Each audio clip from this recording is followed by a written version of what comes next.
Hi everyone, thank you so much for coming. It's a lovely turnout of wonderful, warm faces, and I see there's people that have not seen each other in a long time that are having a chance to reconnect, and all under the wonderful, warm umbrella of the influence of our dear Steve Kent.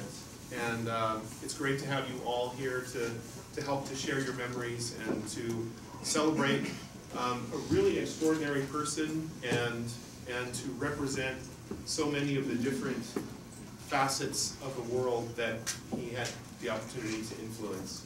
And we're going to have the opportunity to share a lot of stories, so I'm not going to take a lot of your time. But I do want to say that in the time that I spent with Steve Kent, it was always a wonder to see how, with apparent ease but obvious depth, he would draw out some extraordinary things from people who didn't know that they had it in them. And I think that was a special gift that he had. And already we have a vocabulary that was brought to the theater by Steve. We all have something in common in that respect. So from whatever area of Steve's influence you have come to join us, welcome, and thank you for coming to share your thoughts and your stories. And I'm going to introduce one of our current students, Tim Strell. He's going to act as a master of ceremonies in a way, and just to help to go from perspective to perspective as time goes on. So again, thank you very much for being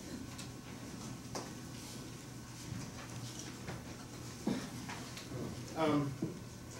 First off, we'd like to thank Michelle Browerman for the music. These are original compositions from Steve's productions of The Cherry Orchard, Day Trips, and the AIDS Us Women production, and the song Silent No More, which was produced for that last piece. She has sent a letter that she would like to be read, and I will read that now. Thank you so very much for creating this celebration of Steve. Sadly, I can't be there in person. I'll be performing that weekend in Orange County.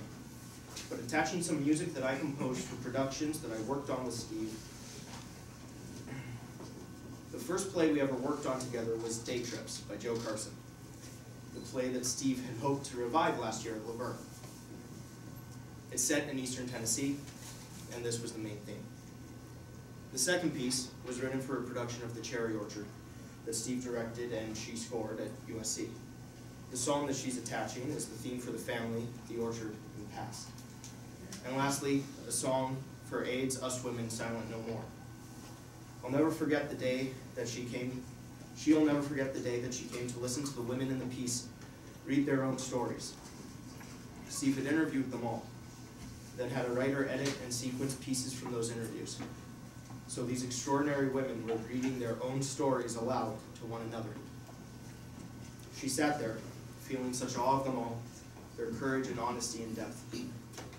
On the very last page, Steve had written, "And here, everyone will sing an anthem that Michelle is going to write for us." It stunned her. They'd only talked about her composing incidental music, as she'd done for 7 previous plays. She felt so inadequate to write a song for those women, and she was stuck. Finally, Steve told her he was coming over to her house to hear the song. Somehow that got her past her stickiness. And when he arrived that Saturday morning, she had a song to play for him. Every performance of AIDS Us ended with the ladies on stage singing along with this recording. Steve's one direction to them was perfect and simple. At the very end of the song, breathe out. They were glorious in every performance, no matter how sick they were. She felt honored by their singing her song and by Steve's faith in her ability to write it. Thanks so much, Michelle.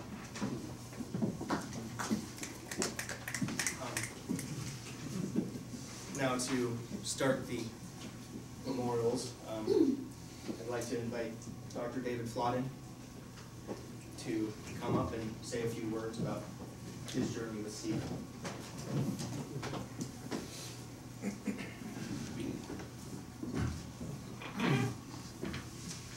Just a short invocation, I would say, Lord, help us all to find the appropriate words to honor this friend, colleague, wonderful person, the role that he played in all of our lives. Thank you.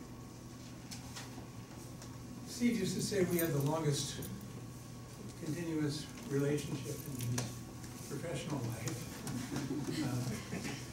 Actually go back 50 years.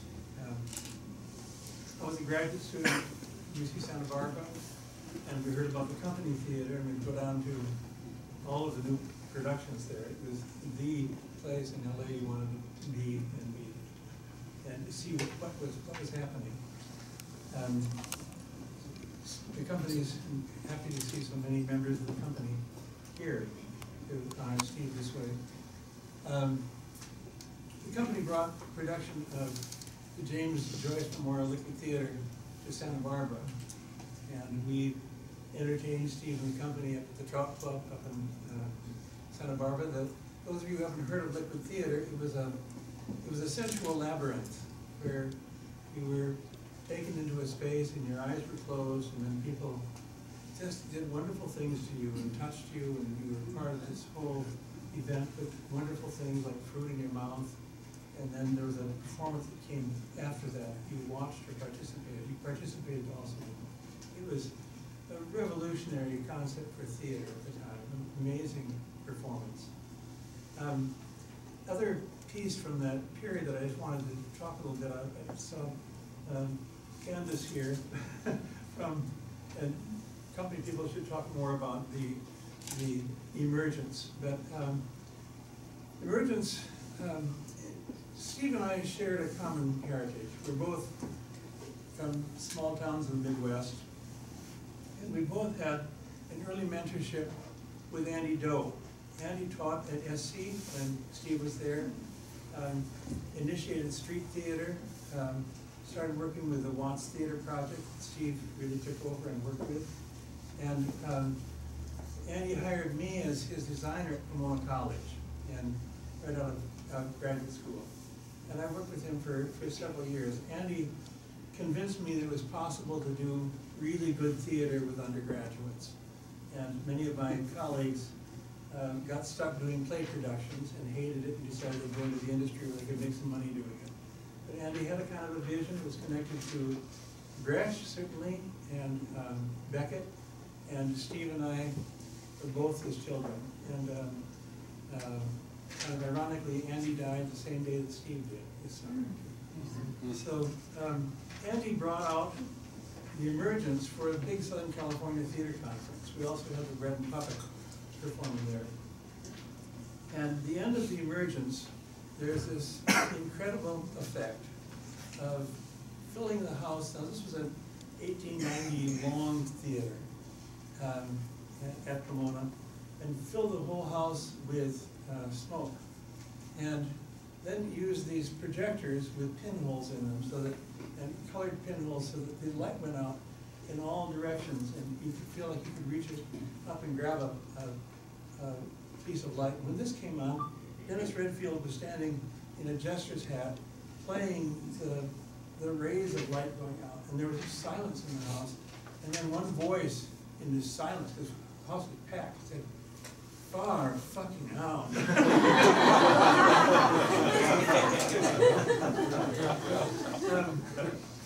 It was just one example. There's another thing, the wonderful thing in that production, we had a big loading door at the back of the theater. And the company had worked out a way for the people to be held up, and you saw their feet moving up and down on these doors and leaning out over it. So you had the perception you were at the bottom of a hole in the theater. And then they spit. And there were, of course, sprayers all over the theater, so everybody felt like they'd gotten it. It was an outrageous theatrical effect. And the thing I was going to say about Steve is that he could take 3 lines of dialogue and make 10 minutes of great theater out of it. And we saw this over and over again, just taking this pure theatrical sensibility. I wanted to build a couple other productions I just would mention. As part of My Mad Mother, is Wiley here? Did he make it today? He's stuck in traffic. He's working on it. A lot of the cast is here. Well, I got Steve to revive it here, and but I still remember Wiley climbing over the cargo net over the audience on the Robertson Playhouse. In that play, which as a play makes no sense at all, but it's just pure theatricality for Steve to explore his genius mind. It doesn't matter that the plot doesn't make sense. So when the company split and Steve worked for the Provisional and made the Azov Vietnam primer, we brought that to Pomona where he performed it and had a connection with that. And then I invited him, it was Andy Doe left Pomona, and I was the head of the department there.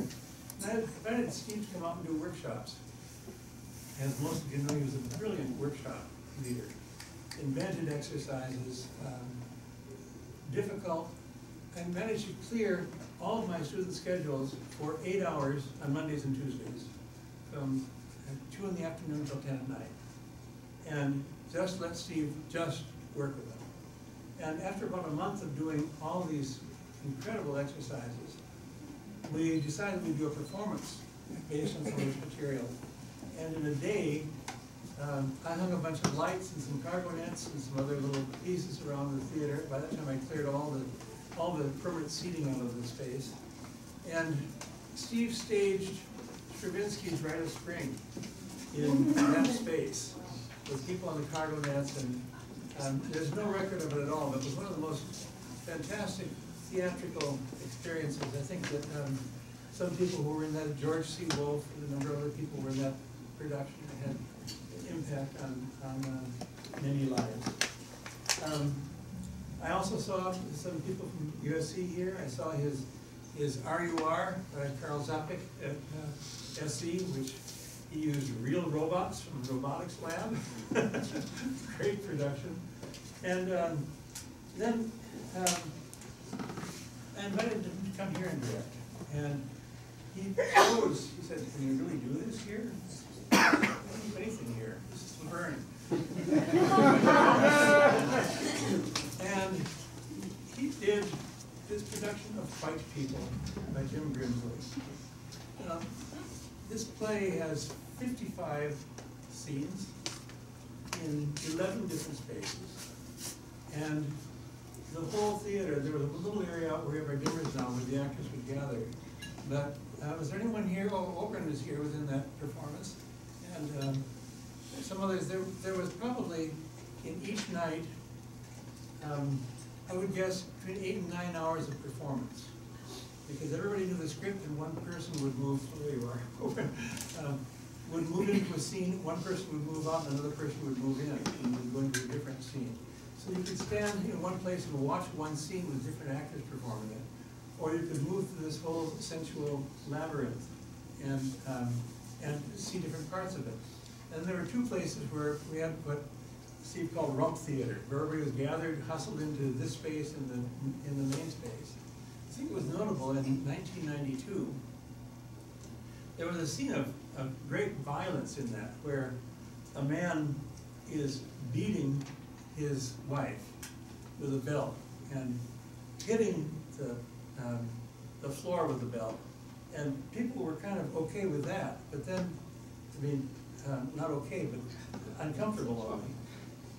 But then someone from the audience, who was a plant, took exception to this action and challenged him and came down, and they had a scene, and they ended up embracing each other and kissing pretty strongly. And these were 2 strong hetero males who were doing this.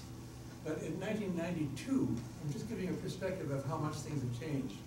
That was the scene that made people more uncomfortable than anything. There were people kind of like this in the seats, they just wanted to get out of there. It wasn't the violence, which was real. It was that intimacy. So, and it was a brilliant piece that Jim Grimsley did, we could only allow for 75 people at a time, and it was supposed to be extended into another weekend, but then the LA riots broke out, and we thought a play titled White People was probably not the it was canceled. But that was one of the most imaginative pieces of theater that I've ever been a part of, like the Liquid Theater. So in what's now our green room, there were 2 different stages, 2 things were going on there. The shop was used, all kinds of backstage spaces and cross stage spaces. And it's really sort of beyond description. He also later did Mr. Universe of Tim Grimsley. Where are you? Were you in Mr. Universe? Did you do that? Somebody in here? No. What? No. David. No. Oh, there you are. Okay. Mr. Universe. Okay. So another part of our time together was with Georgi Paro coming here as a guest artist from Croatia, and invited Steve and me to come and do productions at the National Theater in Croatia. Now this is a big venue. It's a 900-seat Austrian theater with 5 rows of seats going all the way up. And the first thing we did was a streetcar named Desire. And Steve and I went to New Orleans, where he'd worked quite a bit with the June Book Project with John O'Neill, and researched New Orleans. So we had a sense of what we were going to do there, and it was a really well-received, brilliant production. We were invited back to do another great American play. We did the salesman there, and then we did As You Like It. And As You Like It, by that time I'd mastered some computer technology, which was still in its infancy, but I made scale models of 3 sizes. There was one that was this size that Steve could, because we were working on a revolve, and I designed a tree that rotated and changed its aspect, because there's so many different scenes in the forest of Arden. And so on the plane over, Steve was working with a little model on his belly, right? Should be placed, and all these things should be rotated. And then there was packed along a 1/4-inch model, which he had in his room to manipulate, and then a 1/2-inch model that they could actually build off of. But with the advent of computers, we were able to do the 3 scales without making it such a big deal. We were also invited then to do a workshop in Split, which is where Steve met Ivica, so that was a good summer. The production was called Grenice, and Steve said, I don't know what to do. What? And I said, Steve, look at the exercises you've done, you've built through all the years. Just build something off of your improvs, your exercises, and that's what Grenice, which means borders. That's what it came to for that summer. Then we also did a couple of productions together in Varaždin, which was the former capital of Croatia under the Habsburg era. And those were comedies. At Laverne, just a couple of things I should mention quickly. We did quite a bit of Brecht with one of Szechuan, a 3-penny opera, Brecht Fest, which he did the January production, which is a combination of songs and bits from all kinds of different pieces of Brecht. Chekhov's Cherry Orchard, he did with Alma Pritza as Madame Renevskaya, and I'll share something that Alma has written. Alma was certainly one of Steve's most favorite actresses ever, and she was in all the productions that he did in Croatia. He made sure, though she wasn't stationed in Varaždin, that he got the Zagreb actors to come to Varaždin and take major roles. Oh, she wasn't in Varaždin, but a couple of other actors were. And then finally, I should mention, those a couple other things. Cloud9, which we did brilliantly in here, that Oberyn remembers vividly, where we actually converted this room into an outdoor park with a decomposed granite pathway going through it. It was very disorienting, and having this space be an outside space. And then finally, when Jane DeBell, who was our beloved colleague, got very sick, he directed her in Wit, And I think because there was a production going on in LA, we couldn't get the rights to it, so there are no posters that have the name of it on it. But both Darcy and Bill Cook were performed in that production, and Jane was having such struggles at that time. Tom Moose is up here too, was in that. We didn't know if she was going to make it to performance. And so I taped a number of the last rehearsals. In case she didn't make it, we would show videotape. But she made it through and did the whole thing quite brilliantly and very movingly. And it was a result of that President Steve Morgan decided to name this space for Jane DeBell. That came out of that final performance that Steve directed.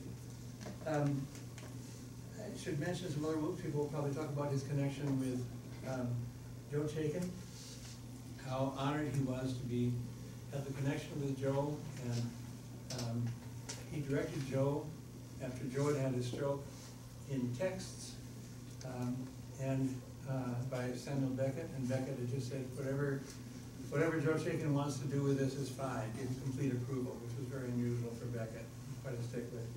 And he did it again here with Chris Smith as his senior project, and performed on the main stage. So another thing that Steve did is he brought in his friends, often as guests, just to do workshops with us. And I'll just mention a couple of them. John O'Neill, for the Junebug Project, he worked it here for a month, and people could come in and watch his rehearsals and see how he developed the text with John. Michael Keck was here, Michael Kearns, Tim Miller, Shashir Karup, and Alma Martinez is here because of Steve. So thank you, Steve, for Alma. So finally, I just wanted to say that as a teacher, the first time I brought Steve in to do a January workshop, I sat in a member of the workshop as a final one, which, as you know, the appropriate venue for this would be a circle for all of us. And went around the circle as a final checkout. And there were two students who were not theater students, but they were so excited, so thrilled with what had happened. This one girl, all she could say was, "You changed my life. You changed my life. You changed my life." And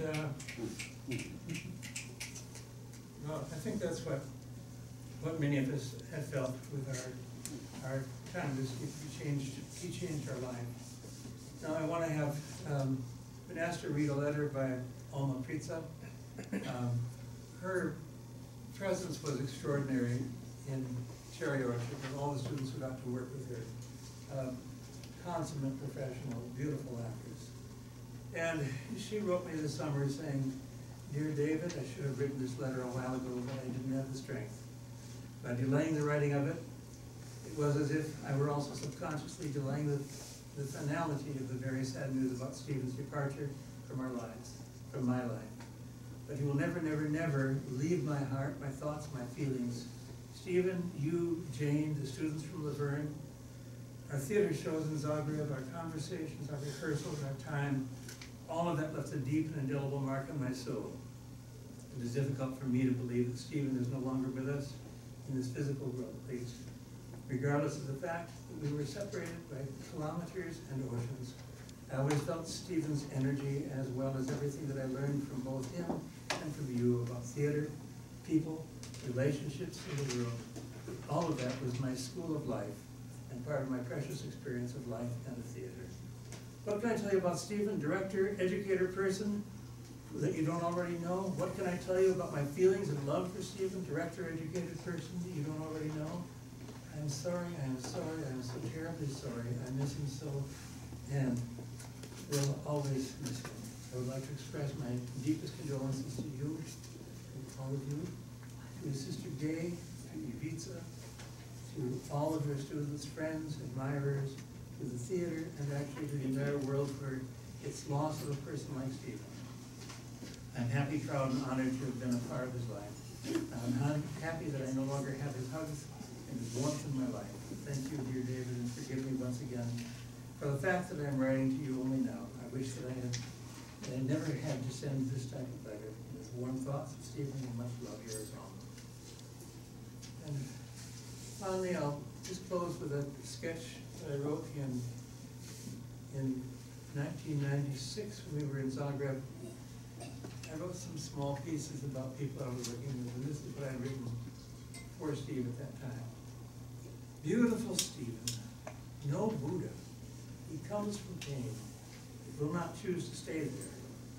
Kind, direct, afraid and vulnerable, moved to tears and joy at small kindnesses, creating families. He makes the soul of the universe. Thank you.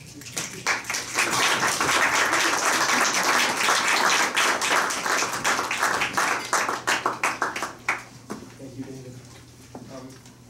Next, we're going to have Dr. Alma Martinez come up and say some words about Steve. I actually want to share an email. This is from his sister Gay and his brother-in-law Don. Something she wanted included. Before I say that though, I met Steve in 1978. I was on tour with him at Teatro Campesino. And up until then, I'd just been around a lot of brown people. I was raised in a Latino. Dropped out of SC early, Jack Rose here. Went to Mexico. So really, just around Latinos, I just always felt comfortable because I felt out of place in the sort of university school of SC back then. So I went, Teatro Campesino, slept on his floor there in Laguna at his house. And then we all went to go see the Vietnam play. And I'm so honored to be here with the company. That's the only play I ever saw of his. And that play, like a lot of people, just changed my life because I saw these strong women doing theater that was talking to me in a voice, I as a Latina, as a woman, had never heard before. Daring to speak against the hegemony of that time. So I'm so honored to have you here, to meet you, to see you, and to thank you for changing it. And Steve, so sometimes the angels have wings, but sometimes they have big feet. They're on the ground. The angels have a little tummy. The angels have blue eyes. And sometimes they're gay, and sometimes they're white men. And so God put this man in my life. I met him in '78. We reconnected when I was at Pomona. I was at Pomona College for several years. And at a really difficult time in my life, this terrestrial angel, you belong over here. Come over here. And so I owe this gentleman a lot, this angel. All right, so here we go. So Gay says that all the obituaries that have been written about her brother are full of career in theater. She wants you to know what a phenomenal young man he was. All right, so here we go. He's from Deadwood, a small town in South Dakota called Deadwood. It isn't just a TV show. Who knew? Okay, Steve started in kindergarten in Deadwood and continued straight on to graduate from Deadwood High School in 1961 in a class of 40 students. Steve Kemp was the editor-in-chief of the school annual, the 1961 Bear Log. Yeah, Bear Log? Steve was the highest-ranking boy in the graduating class.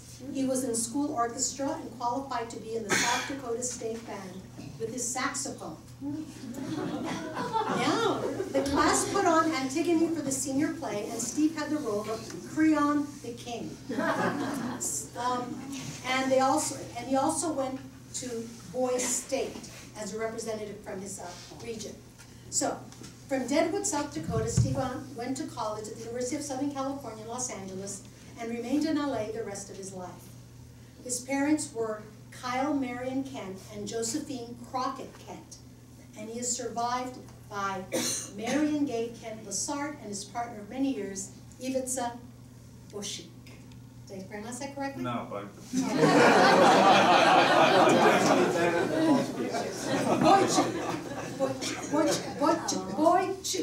Thank you, everybody.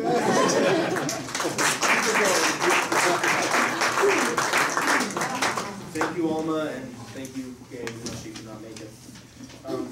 Next, we're going to have a group of current students and alumni read some posts from Steve's Facebook page. So if you all group together those who come up.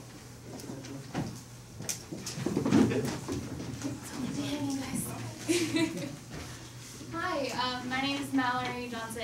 I'm a current theater major here, and we've all been given some of the messages that were written on Steve's Facebook to share with all of you. I'm probably going to butcher this poor man's last name, but this is from Patrick Towles, it looks like. Towles, see, I told you. And he says that Stephen Kent saw your potential when you couldn't. He treated you always like you were already living as your fullest self. He expected it, and then immediately and almost effortlessly got you to live up to that expectation. He somehow blended gentle, demanding, nurturing, and unyielding into one ever-smiling mentor and sage. Steve saw you. He saw you. In his presence, you were always seen, always heard, and always honored. He could quiet a room full of psychotic actors with raised eyebrows that he constantly complained about not having. And for being the nicest person you could ever meet, God help you if you managed to actually get him angry at rehearsal. It was rare, but the stories are the stuff of life. I think I'm loud, and yelling Steve could dwarf me the way Jupiter dwarfs the Earth. In a lot of ways, he was an extra parent. He taught us all how to stand straight, walk right, speak clearly, basic stuff that most of us were just horrible at before meeting him. He taught us how to recognize our emotions and turn them into power and passion. I never really thought of him teaching me how to act, but simply teaching me how to live. And if I created art, great. But that wasn't his goal or his super objective. He just seemed to want people to be the greatest versions of themselves, and he mastered how to teach them to be exactly that. I'm compelled to say rest in peace. But I'm guessing wherever he is, he's got everyone there, God or Jesus or Buddha or whatever you believe, you make up the cast, laying in a circle, pushing on their stomachs and correcting their breathing. This second one was written by Melody O'Neill, and she says, "Today I lost my mentor. The man who taught me about directing and literally everything I know about theater. He was the first person in my life who not only encouraged me, but demanded me to recognize that I have a voice and that people should listen to it. That my ideas were good, and my opinions on issues should be shared and seen to the end. That I was strong, and I could lead a production of 30+ people with zero doubt. To forget that I was a female director, and to just call myself a director. I remember the first time I met Steve at my scholarship audition. The first thing he said to me after I was done with my monologues was, 'What a pity to have that strong, intoxicatingly beautiful, deep voice in such a tiny mouse of a girl.'" At first I was really offended, and then I thought, oh shit, is that what I sound like though? He changed me from that moment forward, and I did everything in my power to learn under him and gather everything I could from him. His opinion of my work was the only thing that mattered to me. Watching him enjoy my work was the greatest compliment I could have ever asked for. After spending 4 years as his student, I had the privilege of sharing an office with him for 3 years as a colleague, and our bond solidified even more. I will always be his student, and will always be learning from him. Sitting in on his rehearsals and talking to him about his ideas and theories on directing on the couch in our office for hours on end were some of the best memories I have from school. I could probably write a book talking about what he's done for me, who he helped me become, and how I still hear him in my head when I doubt myself, saying, "What a stupid fucking thing to do to yourself." I'm not the only person he's touched in this way. His career and influence go for decades and decades, and in the scheme of things, I got to Steve towards the end of it. I'm so honored to have been there at all. We never took a picture together in the 8 years we were at Laverne at the same time. It seems silly because we sat next to each other every day, but I wish we'd gotten over ourselves and done it. I'm devastated that he's gone. I've never felt so heartbroken before. That I can't email him about a concept I've been thinking about, and that I can't go to Laverne and turn into that theater and turn the corner into our old office and drink coffee with him and talk about Sam Shepard.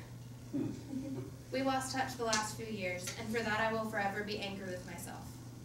When my daughter asks me where I got my strength from, where I learned to be my own person and to use my voice, I will give her every Steve Kent antidote I can think of.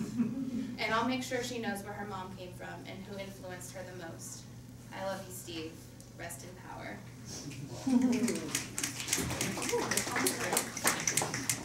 So I'm Mike.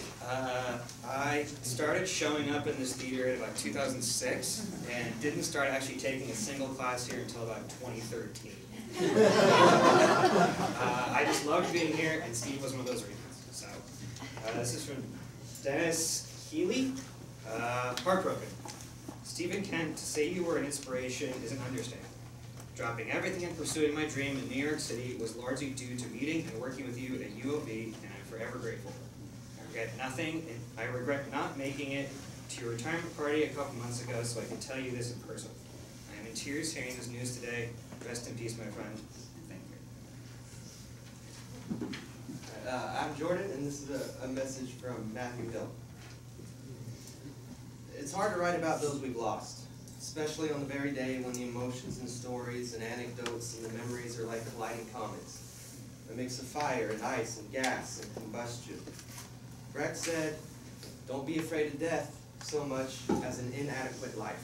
Well, Steve should have no fear of that. The man was mythic, a demanding teacher, a passionate advocate, and a masterful director. Working with Steve was to flirt with the fires of creation. He knew the power of story, and he required that each and every artist around him understood their own responsibilities as storytellers. We are, after all, artists operating at a specific place and time, each with our own unique insights. There was something of Prometheus in him. With one hand, he taught us that our voices are powerful, that our opinions matter, and with the other, he reminded us that we must be challenged just as we challenge others. He insisted that we do it ourselves, need to learn, to grow, to stand up, to speak, even if your voice shakes. Thank you, Stephen Kent, for all your lessons.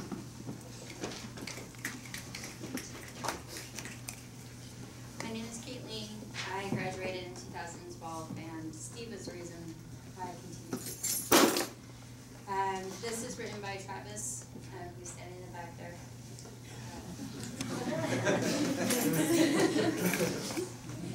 I'm not good at this, and I never do it, but yesterday I lost a mentor. I've known Steve almost half my life, and as long as I've been doing theater, which was my junior year of high school. He was a good man and an inspiring one. I wasn't the best student, but he didn't give up on me. He taught me how to run workshops and how to improvise creating a show. It was in his class that I learned that I could write and it not be terrible. He taught me to be political with my theater and that it can be used for personal growth and change.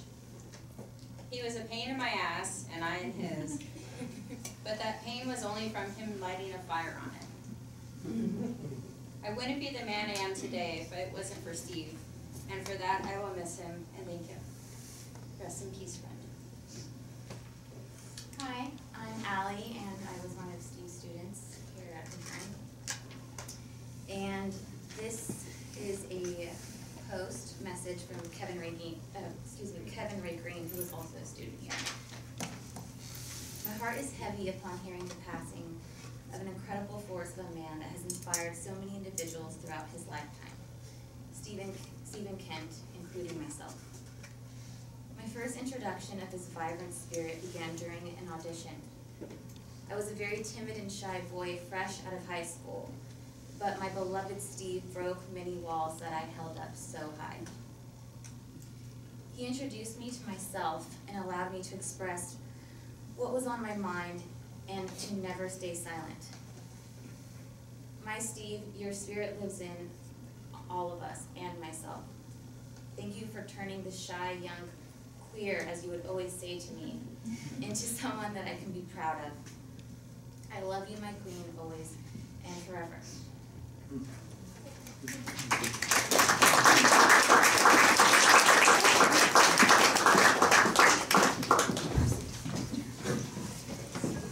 Hi, really quick, thank you all for coming, but we have a lot more people that have just arrived, so if there is a seat next to you, we kindly ask you to move towards the center so that we can see as many people as we can. Awesome, thank you. Thank you all for that. And next up, we're going to ask Candy to come up and speak a little bit about the company theater and the time as Steve spent there. Let her go with the middle. Luck would have it, I have a cold in my throat, so we just do that at the end. Good. Never know the theater. Everybody was still on stage for a second, what's that? Okay. When I met Steve in 1962, that's 55 years ago, he was living in the best possible place for a person like him. It was Walden House, a dilapidated two-story white shingled house owned by the Methodist Church on the edge of USC, and it housed 6 sexually closeted young men. All of whom were either geniuses or semi-geniuses. A quick little story about that is this. In '63, one of those fellows, Craig Stinson, accidentally knocked himself out 3 hours before his master's piano recital was to happen at the Biltmore. Craig had been napping, and when his alarm clock went off, he leaped from his bed and ran straight into the 4x4 post that held up the ceiling. The amazing thing is that there were not just one, but 2 other residents there who were capable of stepping right in and playing the entire concert from memory. I cannot remember who actually saved the day, but one of them was Michael Tilson Thomas, who is still the conductor of the San Francisco Symphony. It was a heady atmosphere over there, to say the least, and Steve fit right in. He could not get enough of the arts, and he managed to make his 8x10 room into a lovely salon to visit, to learn everything, and to have tea. When you visited Steve, he always served you. From the day we met, we spent time together almost every day for the next 20 years. Steve was very poor and totally quiet about it. He rarely ate out with the rest of us, didn't have a car like most of us did, could only join us once in a while to see the midnight movies program on Saturday night way up on Western Avenue because he couldn't afford to go. To survive, he worked like a dog every day in the stacks of the USC library. And then a monstrous thing happened. Though it was clear that he was extraordinarily gifted, the creatures who ran the drama department at the time took away his scholarship in his 3rd year and gave it to an actress with plenty of money and little talent. And they announced that at their annual banquet, so it was doubly horrible and humiliating. The world of theater almost lost him then, and how he managed to afford to stay, I do not know.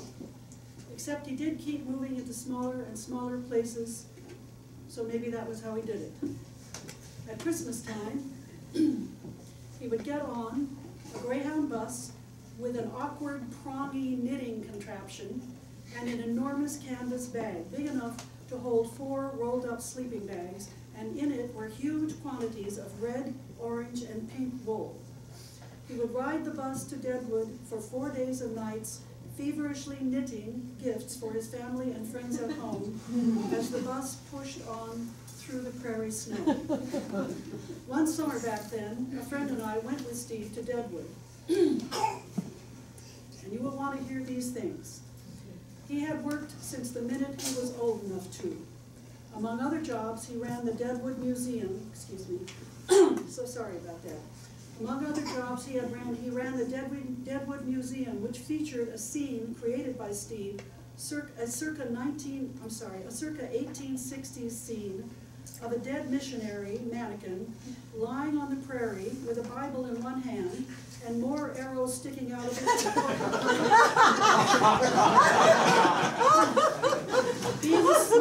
Being a big snob, I loved it, which hurt Steve badly on 2 accounts. It turned out the scene had been his pride and joy, and he loved that dead missionary because at the time Steve was a devout Methodist. He showed me Cyanide Creek, the fenced-off, deadly runoff from the mines that produced Deadwood's famous pink gold. We saw the spot in the saloon where Wild Bill was killed, and the place where Wild Bill and Calamity Jane were buried. He showed me the Chinese section of the cemetery, where the spaces above those dead, usually dead from mine explosions, were marked with shockingly cheap, flat tin sticks, maybe 2 feet long and about 1 inch wide, jammed into the ground with the names that had been scratched into them, worn away long ago by a century of harsh mountain weather. From the cemetery, you could look down and see how this little mountain town sat at the bottom of a wide natural funnel with thick pines forests growing all around it and above it. He said the greatest time of his life had been when the fire came. He had been just old enough to go up with all the men to fight it, and it was coming down on every side. They fought it for 11 days, slept on the ground, survived on sandwiches and coffee sent up by the women, and though it was hopeless, they won. Maybe that's where he learned never to give up, if he didn't have that in him already.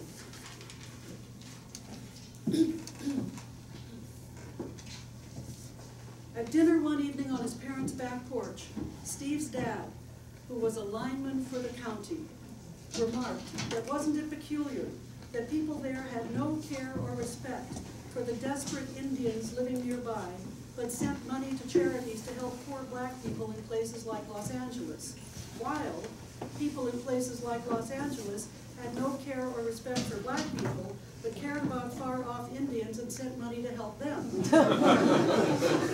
I was dumbstruck. 3 years later, the wisdom and values of that thoughtful, simple man were, through his son, to have a profound effect on us and on our work.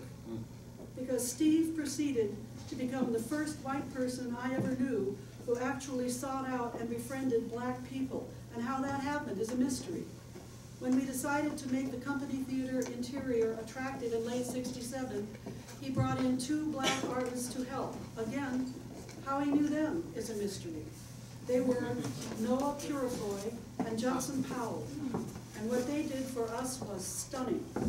From who knows where, they brought in huge, rough, thick wooden planks, bolted them to the walls, with sliding doors upstage, no less, and then they drenched all of it in approximately 1 million gallons of linseed oil. It was spectacular. Soon after that, Steve said we should do a play called In White America, so we did. And Judson Powell was in it, and Revita Franklin, a supremely gifted black actress, was too. And it was a huge success. Later, Steve, in all his blue-eyed blonde pinkness, went to Watts all by himself and created the Watts Theater Workshop for kids who were mostly without hope. He did it for years, and they adored him. I never knew a harder worker, and I never knew anyone with more confidence. I remember early on seeing him sitting on the sidewalk in front of the white fence next to the company theater as he set about creating a dazzling billboard for the emergence with some paint and long shards of glass from broken mirrors.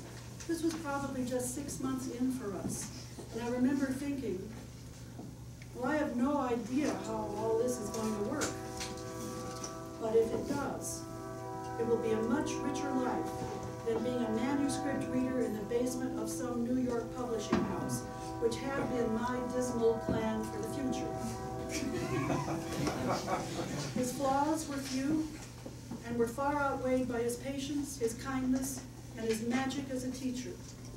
After the Provisional Theater was over in '82, he tried for a while to make it big in commercial theater, but those efforts did not pan out, and I am glad for it. Because by ending up at a place like Laverne, he was able to do more good, to encourage more young people, and to create more timeless magic than he ever would have been able to in that other world. So, bravo, Steve, and thank you. I and we will always be grateful, and I and we will always love you.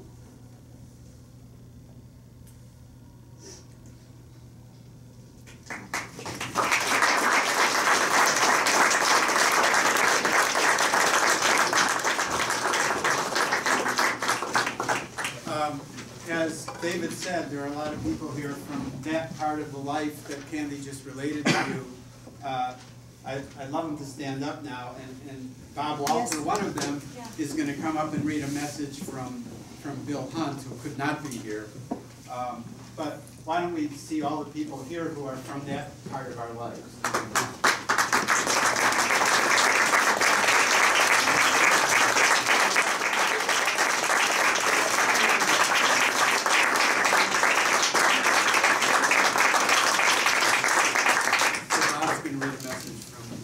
So Bill Hunt could not be here today. He wanted very much to be here. Anyone who doesn't know Bill, you'll just have to make do with me. A tremendous craggy visage with a twinkle in his eye, so just try to imagine something Lincoln-esque with perhaps in back of him a whoopee cushion. So he did write a short note, and I'm going to read it now. Steve Kent was more than a friend and a talented director. From the day I met him, he opened up my world in ways I couldn't have imagined, exposing me to music, theater, art, and literature that I hadn't known existed. I have to interject, Bill was one of two people who actually found the building and started the Company Theater. When I began the Company Theater in 1967, a scant year after we met, and not incidentally traveled with USC to the Edinburgh Festival, where our experience grew even richer, it was with those I had met at USC in mind, and, in particular, Steve Kent. He changed the way we all approached the creative process, and it was his ever-inquiring mind and superb instincts and peerless imagination that would give birth to splendid evenings like The Emergence and the James Joyce Memorial Liquid Theater. I worked with Steve in many theaters in countless venues, and while we may have had our minor quarrels over the years, it was always his firm conviction that anything is possible that won the day. From the gathering here today, I know that he was as important an influence on your lives as he was on me and those of us who were lucky enough to work with him and call him friend those many years ago. I was playing Willie Loman in Death of a Salesman under his direction, and I was having trouble with a passage in the second act that I was trying to make work with a good many actorish flourishes, and he gave me a very simple note. Just say the words. Damn you, right again. There are very few enough unique people in the world. Nature does not toss them up that often. We were lucky to have known one of them, fortunate that he lived in our time. Thank you, Steve, and farewell.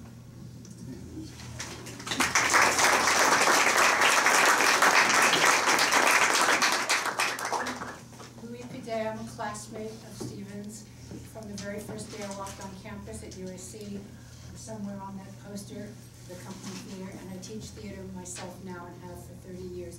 And I use Steve's exercises to this day. And I just wanted to usurp a moment of time to ask any of you in this room who know this thumb, pinky, that one, or 4/4 build-up, or any of Steve's songs before you leave tonight, just to come to another generation of us and tell me your favorite workshop exercise that you remember for your entire life, thanks to Steve. These small, wonderful moments of discovery that didn't just change you spiritually, they changed your own musculature in its entirety. So that's what I wanted to say.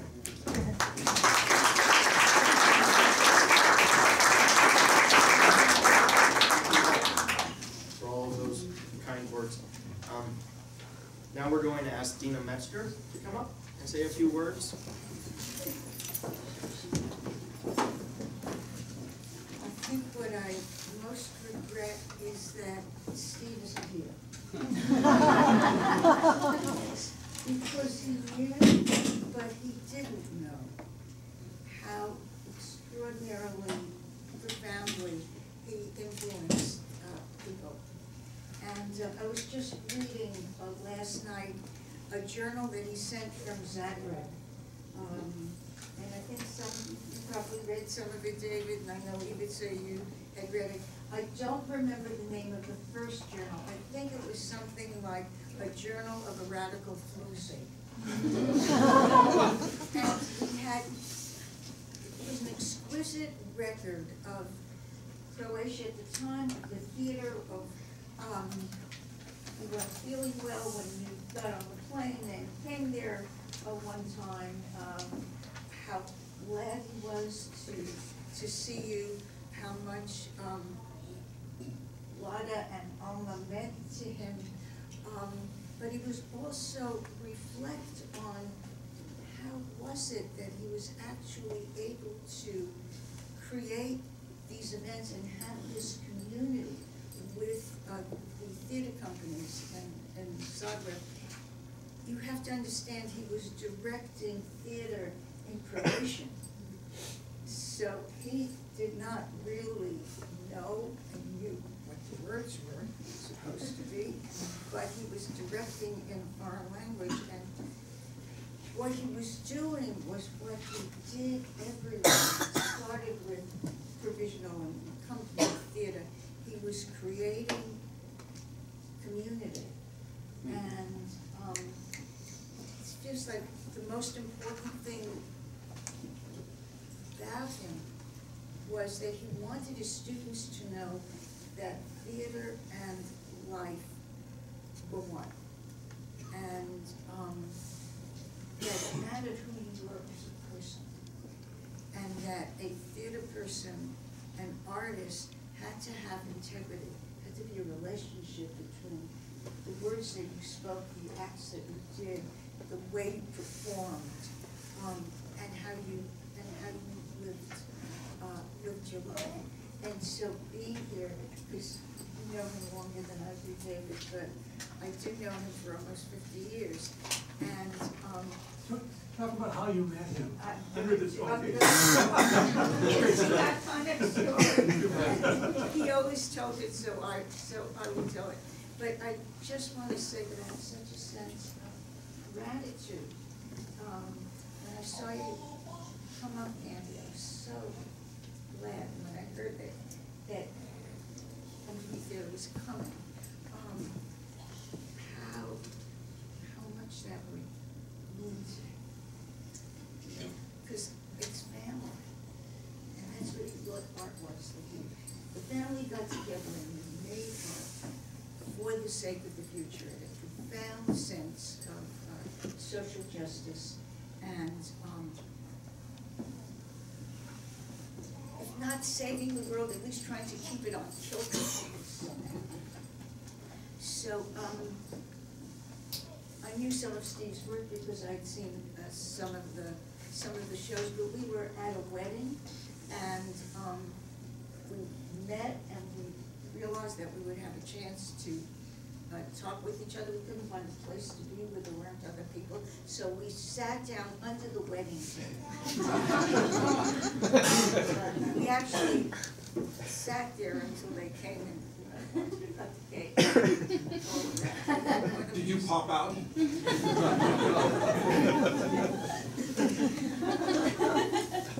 But we had a really extraordinary conversation, and at one point he asked me, what is friendship?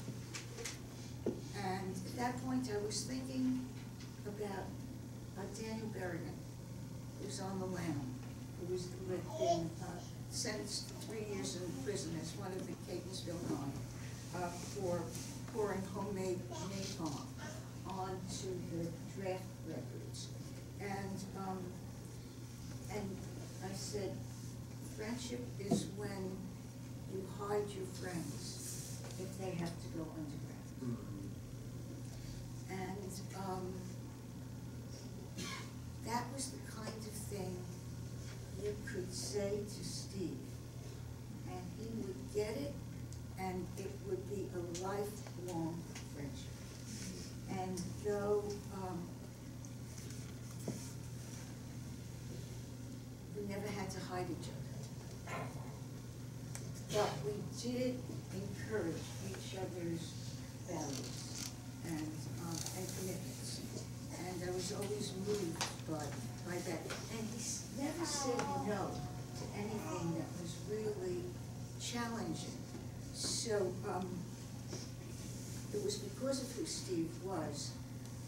I had been writing a play with a small group of people. One of them is here, Tina Preston, and well, I've been working with him as a writer with a theater group, and this play emerged. And one of the gifts that I was given for one of my birthdays was that they would read the play aloud. And Steve always said, Dina, you write far too long. So, you know, we had a session, and then we had a session, and then we had dinner, and finally the play was over. It was called Dreams Against the State. And it was about a time when dreams are illegal, and 7 people have to go underground, and they are inhabited by 7 different historic characters. And the background of the play that Steve made me take out, just keep it in your Joseph. You're not going to do that play also, was the Eleusinian Mysteries. And so, 1979, March 29th, I think, 1979, 7 o'clock in the morning, LA time, 3 Mile Island happened. And I could not wait to call Steve and say, we've got to do this play. We had to do something that would let people know what we were in as a society. So I don't know, I maybe waited until 9 in the morning, I know I slept late. But I called him up and I said, we've got to do this play. And Steve said, well, of course. So we worked on it for an entire year. And when it was ready, it was not a question of could we find a producer and could we find a theater or whatever. It was we had to do it. And there were people who were willing to do it, like Tina, who was unbelievable as Lottie and Charlotte Perkins Gilman. Steve said, well, we'll do it in people's homes. We'll do it the way it is when you have to go underground. And so there were homes that we went into and community centers and abandoned places and I don't know, 40, maybe 40, maybe more different homes. One Friday, one another, you know, on Saturday. The people invited the audience, and we brought people to. And so there we were in the underground, the way actually living with everyone. It was not a matter of eliminating the 4th wall. Well, there were no walls. We were just doing the play. And we were talking to the community and saying, fascism, oppression, not being able to speak, not being able to drink, this is real. Well, here we are, 2017. So at one point, given who Steve is, when we had finished the play, the very last choreographing or orchestrating of 7 voices coming in contrapuntally at the end. It was really very beautiful. We finished it. All the papers were out on the floor in his apartment, and I looked at him, and his voice came through and said, she wants a mystery stone, meaning Demeter, meaning the Eleusinian mysteries, which had been practiced for about 1,500 years in Greece, but hadn't been since, well, actually 1,500 years ago. And he said, what do you mean? And I said, I have no idea. So we spent a year, and that's the kind of man he was. He was so devoted, he was so disciplined, he was so passionate. And he was indefatigable.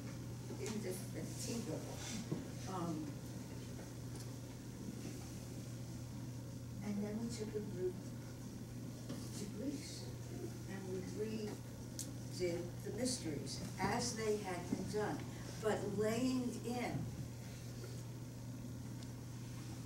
the mysteries, the story of Demeter, the story of Theseus and Ariadne, and what these meant in contemporary ways. So with every gesture, every ritual that he or I designed or we did together, every word that was said, you were just slicing through from contemporary time to myth. It was the most extraordinary experience. And we did it 3 times. And there are, just dozens of stories. Kate, you were there, yes. Kate Newman. And Evita was there with us once. But there was one time, we were at Eleusis itself, and we had some sacred corn that had been given to us.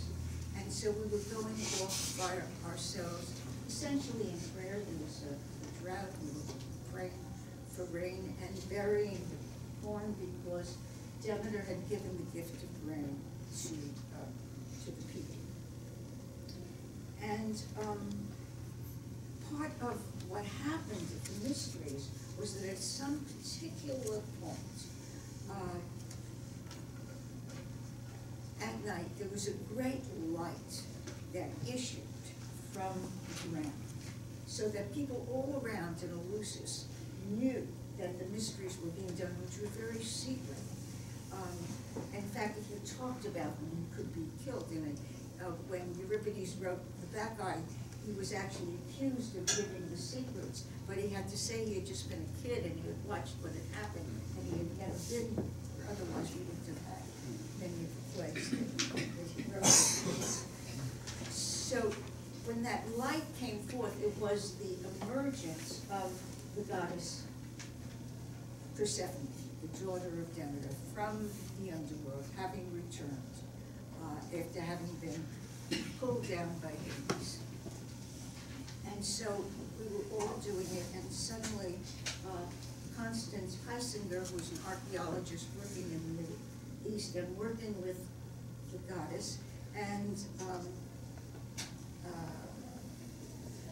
Colleen Rimmer, who was a potter, came running over to us. Colleen had dropped a seed into the ground, and because the seeds were so precious, she had reached in to get it and came up with an icon that looked like an icon of Persephone. Colleen took it, and it's her field, and she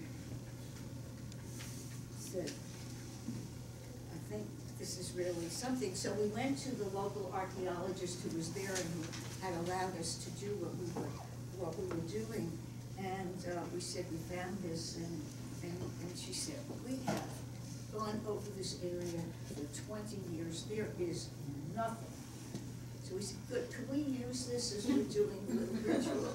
So we're standing in a circle, and we're passing it around, and we're saying the prayer, or whatever it is what we said. And finally she came over, and she said, could I see that? And then she took it, and she looked at it, and she said, I've never said these words before. She said, you have created me. This is Persephone, rising. And Steve, as you know, would always sort of say, I don't believe in any of this bull stuff.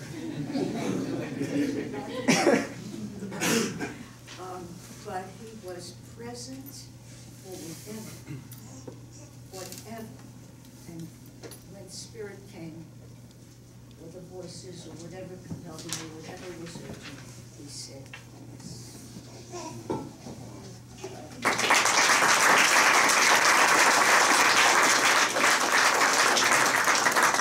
I'd now like to open the floor very quickly if anyone would like to say anything once we have finished opening the floor, we will have an alumni lead us in one of Steve's favorite songs, Cities of Gold. But for now, the floor is yours.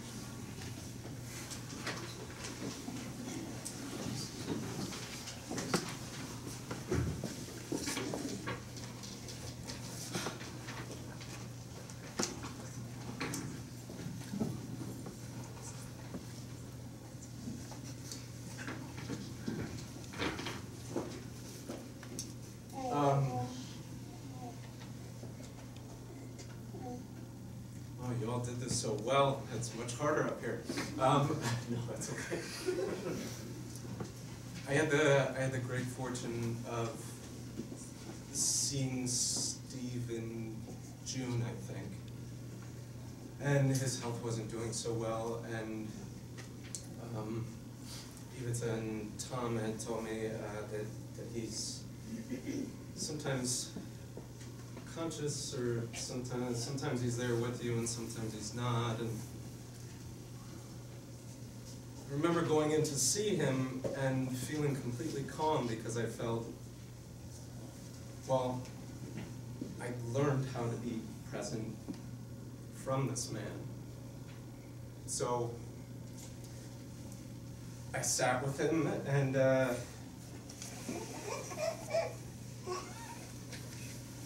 and we would talk, and he would see people who, for my vision, weren't there. And so sometimes he would ask, is there a person there or not? And then once that got out of the way, I was just interested in what he was seeing. And so he would start describing the people that he was seeing, and it felt very real to me.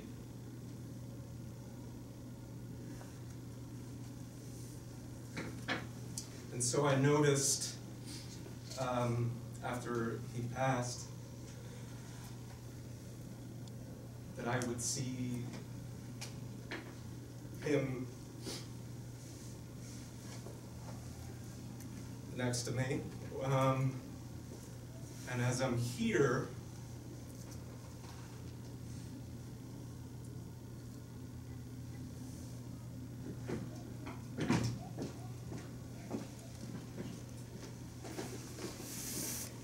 I'm standing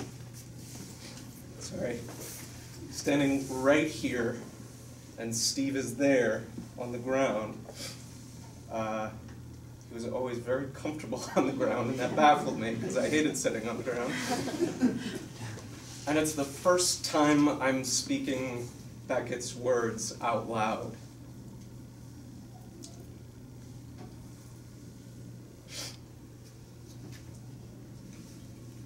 And he's leaning forward, and he's right here with me, and I'm so in love with this material, and then the second I start to say it, I have no idea what any of it means, and it sounds like gibberish.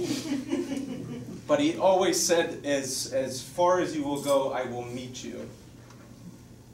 And he stayed with me, and he kept pushing, and he kept pushing, and then something unlocked.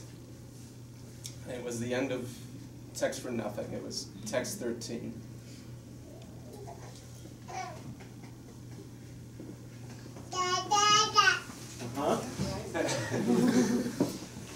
He's sitting here. There used to be these red seats here for the new students. He's sitting here, and we're all sitting in a circle, and I am terrified of singing to this day, but he's teaching one of his songs, and he did this thing that I think maddened Scott Farthing, some of you remember, where he would teach the song by going like this. That's right. I see him sitting right here, teaching us, and me and another, unfortunately, somewhat tone-deaf person sitting next to him, and he's going, there are those, and we go, those. Does anybody remember this song? Yeah. Who want to set fire to the world. we are in danger. There is only time to work slowly. There is no time not to love. My first production at Laverne was a play called The Police. My best friend here. And opening night, it's very crowded, and Steve was sitting right in the front row, and I was, well, I won't get into your lap, but I was about here. And I had this idea that I thought would be really great for the scene, where we're playing the scene, and I did this thing, and I heard Steve go, All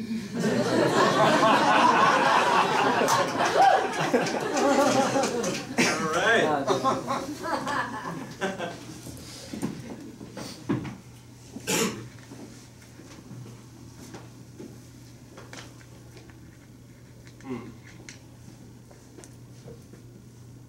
And I'm here, and Steve led a storytelling workshop where we were encouraged to bring our own stories, or stories about a topic or a person that we cared about. And I remember feeling challenged because my father is a police officer and has been my whole life, and I chose him as my subject. And across the circle was an African-American girl who was talking about police brutality. And I was 19 and very protective and very loyal to my father. And I remember getting so angry and saying, she doesn't know what it's like, she doesn't know what he's doing, and expressing these things to Steve. And like everything else, he challenged me without shooting me down. And he let me find my own way through. And all he said to me was, Chris, be careful. And that was it.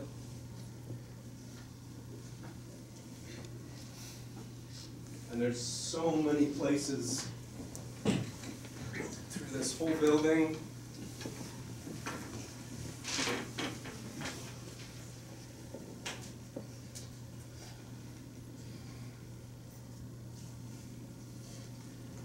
But he's right here.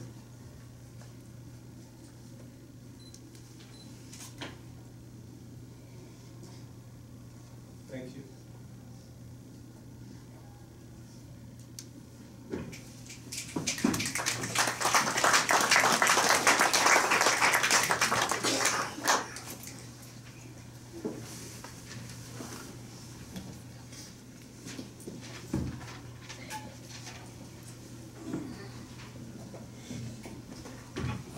My name is Harvey Purr.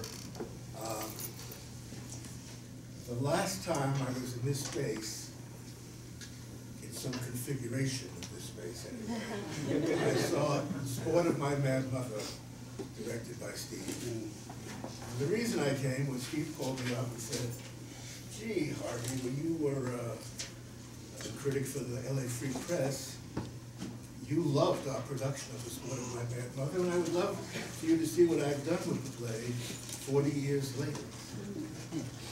And it was really amazing to see Steve having directed a play when he was in his 20s, and then seeing him direct a play when he was in his 70s, 60s, 70s, and what he had gone through came through in that performance. Nothing will ever change the memory of that first production at Company Theater for me, because the Company Theater, I wish all of you knew that theater. When I came here from New York in 1965, there was very, very little theater going on here. And whatever there was wasn't particularly good. Maybe things haven't changed that much, but someone had asked me, someone said they needed a drama critic at the Free Press, and I said, okay, I'm interested. And one night I went to the Company Theater, and it was an incredible experience. Steve created images that were unlike any images I had seen in the theater. He even hadn't seen good theater in New York by Joe Chaikin and people like that. And it's no surprise that eventually Steve got to work with people like Joe and the Traveling Jewish Theater and so many wonderful people. Actually, it's very interesting. When you're in the theater, you have these interconnections that go on. You know, you don't never know who you're going to see again and again and again, and in what guise, and how you're going to know them through what people. Because I didn't meet a lot of the people through Steve, but Steve and I always knew the same people through the years. And for example, after Joe Chaikin's stroke,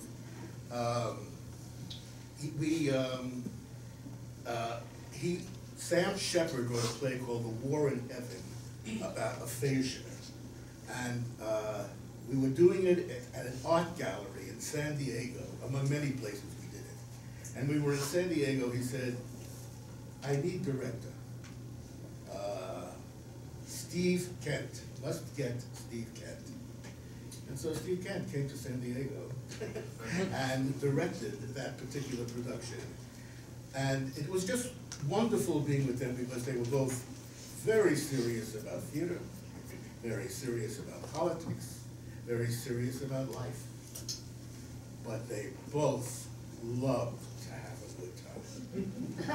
And I think that's one thing I just wanted to say about Steve, that he could be very, very funny, very, very charming, and just wonderfully funny. And I don't know why I'm just going on and on. I'm basically up here to read something by Naomi Newman, who was one of the founders of the Jewish Traveling Theater, and who was a great friend of mine, and who is still a great friend of mine, and that she lives up in the Bay Area now, and she loved Steve, and so I'm going to read this for her. Anyway, anything else I can share? I just can't remember right now. A days, but hello, dear friends and students of Steve's. So sorry I can't be with you today to celebrate him and share our memories. I'm in San Francisco, and I send these words instead. I, like many theater people around the United States, admired Steve for his theatrical brilliance, his political activism, and his enormous spirit. When I first met him, I was in awe of the esteemed director of the Company Theater in Los Angeles, where I had seen productions that were in a class with the Open Theater and the Living Theater.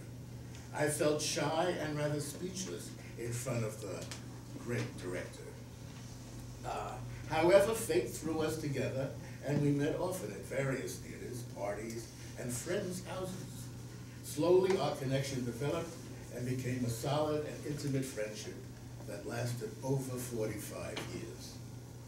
What deepened and cemented our relationship was working together, on and off, for 4 years as he guided the development and then directed Crossing the Brooklyn Bridge, a theater piece about African-American and Jewish-American relationships.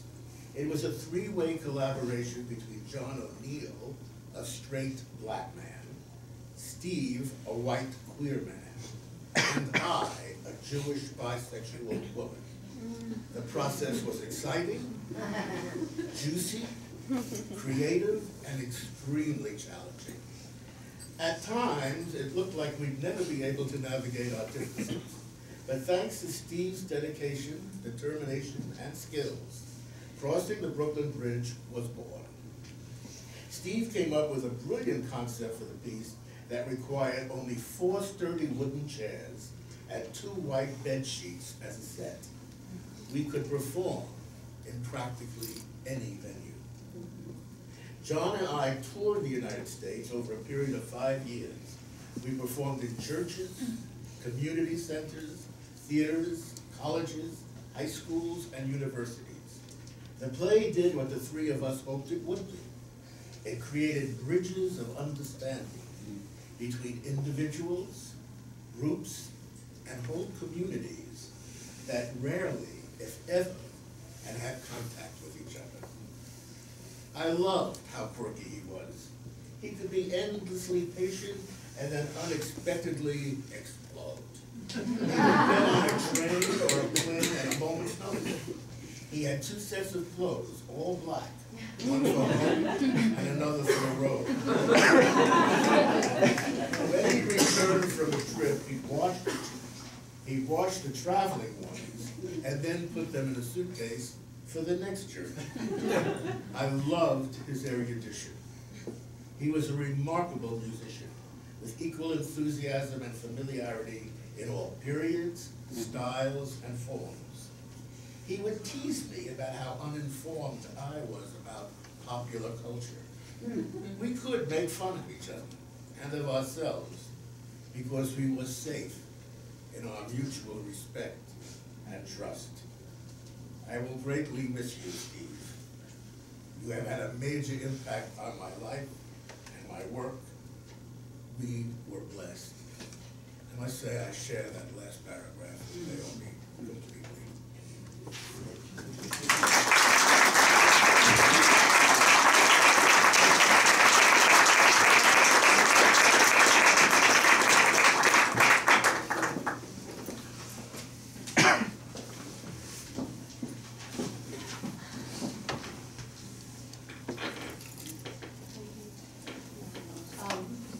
I'm Tina Preston, and I was asked to read this, but first, I had the great fortune to be first in the play that Dean wrote, called Dreams Against the State. I got to play one of the characters that had 2 voices, and I'm a little choked up, but it really changed my life. And it's the play that we went around to something like 30 or 40 houses. And it was a totally amazing experience. And even now, I realize how important it was. It felt important then, but I was so scared I didn't realize how important it was. It was beautiful and challenging, and I remember in rehearsals, it might have been about the second thing I ever did, I think. I was very scared of the character who was raped, and it was a very deep experience, and I had a lot of very deep emotions in the rehearsal that Steve tremendously helped me through so I could not be lost in my own feelings, but have them, but bring them into this art form. And I really mean that. That was a gift of Steve. I'm glad I said it that way, because it was really true. I really got scared to where I couldn't even speak. Things that were happening to me while relating to this part. But he totally helped me, had patience and love and generosity, and made me safe. And I had an incredible time doing the part. Well, I will say one thing that I do remember of it. I was so in awe of the provisional theater. I had seen almost all the company theater things that were mentioned, and then almost all of the provisional theater pieces. So I was very much in awe of all those people, Candace, Donnie, Barry, Norbert, Daryl, anyway, more people, but yes, I Candace. And so I did these workshops with Steve, but I didn't know that I would ever work with him until Dina's play. And so one night when we did Dina's play at the house in Venice, of all these theater people, I have a scene where I come in and I've been raped and I'm very affected, of course. And I was so scared in the part that I forgot my lines. And I stood there and I said, I'm afraid, I'm afraid. And I just said that and then the lines came back. So at the end, I went back in the bedroom because it was at a house and that was the green room. In the bedroom, I'm not coming out, I'm not coming out, I fucked up, I can't go out, see anyone. All these people that I admired so much, they probably don't even know it, some that are here now. Not gonna go out and meet anyone. So Norbert comes running back. I told Barbara this story.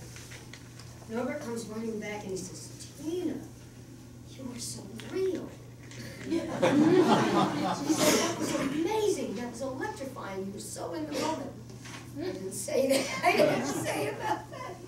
And one other thing that somebody said to me was, you're talking about Steve having you cut things and blade and everything. This guy came up to me one of the nights at one of the houses and said, you know, I don't know what he was going to say, because people were saying, my God, that was amazing, and you know, all these kind of great things like that. This guy said, boy, you sure had a lot of lines.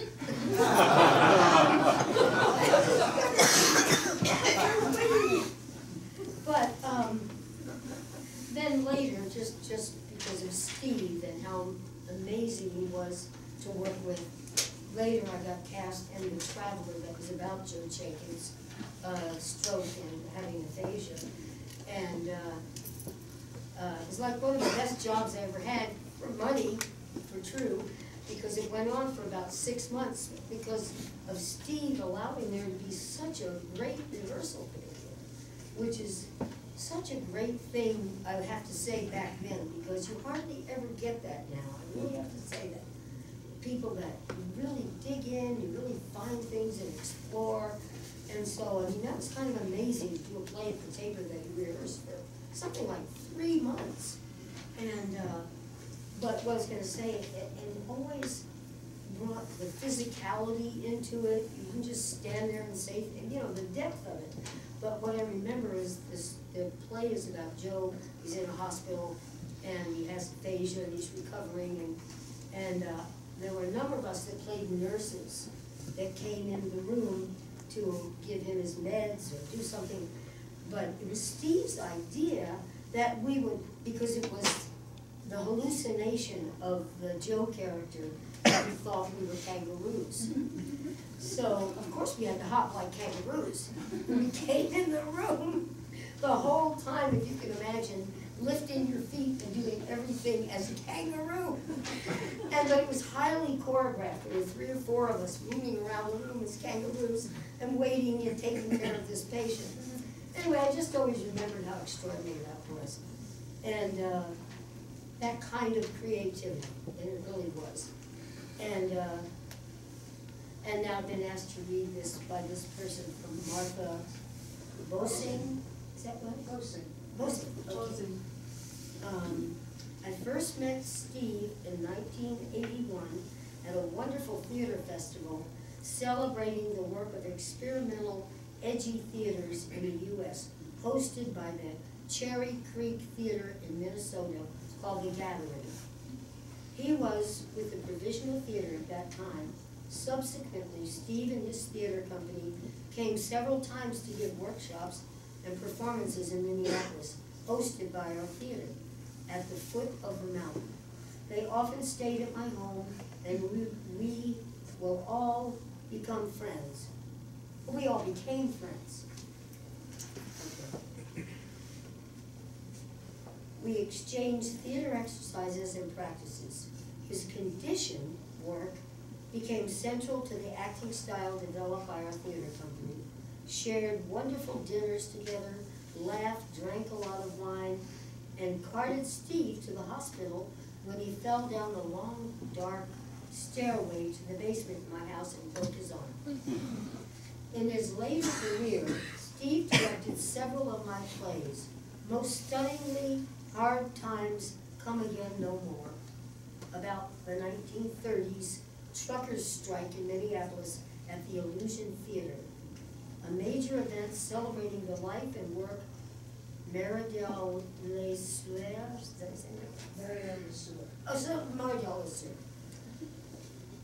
whose stories formed the base of the play.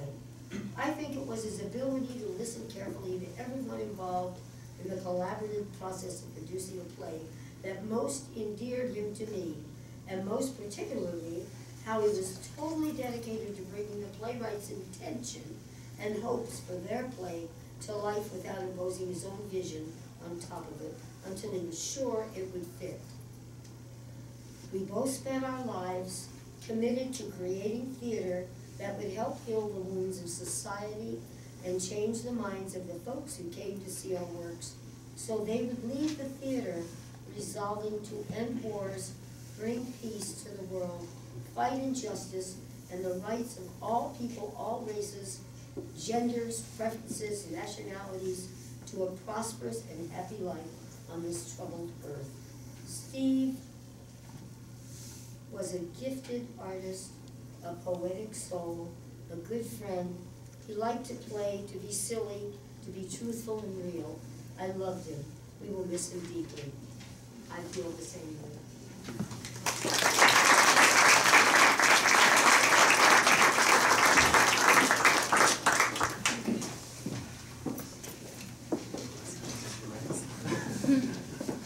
My name is Jonathan Surratt. I had the pleasure of being a student here at Verne from 2002 to 2006.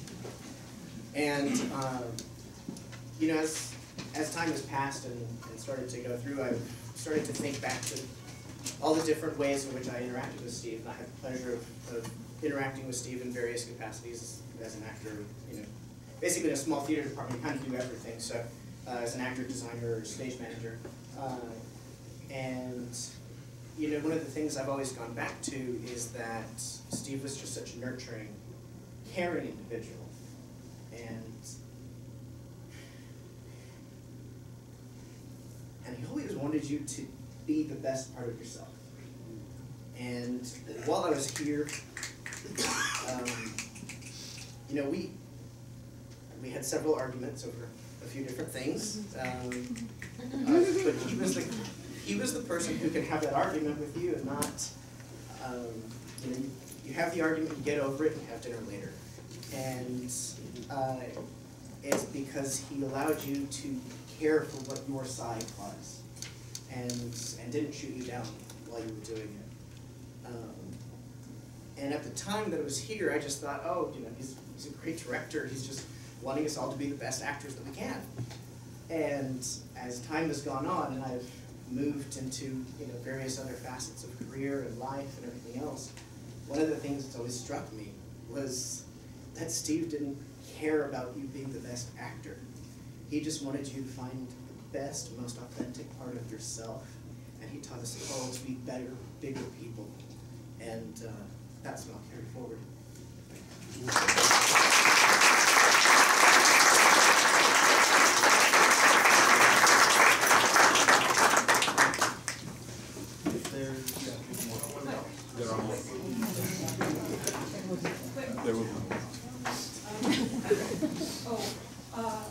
I'm Nancy Hickey is my real name, but I'm also Nancy Danovic. But when I was a part of the Company Theater and at USC, where I first met Steve, I was Nancy Hickey.